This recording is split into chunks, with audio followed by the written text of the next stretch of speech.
Tingnan na yung order namin from Uniqlo. So, instead of going to the store, sa website na lang kami bumili kasi free yung delivery niya.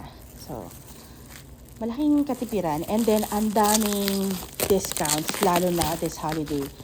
What I like about them is, nilagyan nila nitong protective covering. Kasi usually, di ba, kapag karton yung package, nababasa. Kasi, kahit naman gaano kaingat talaga yung delivery rider, pwedeng ganun pa rin ang nangyayari.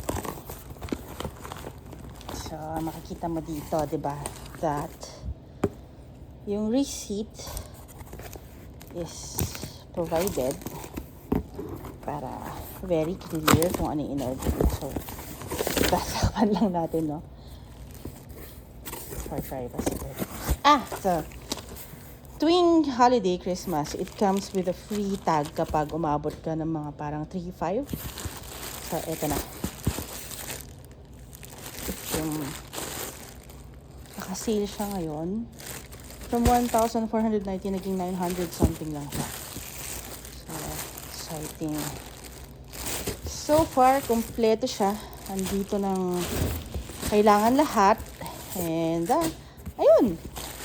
So, nice. If wala kang time para bumili and you want to use the freebies of the Uniqlo app and the website, then go ahead, maganda siya.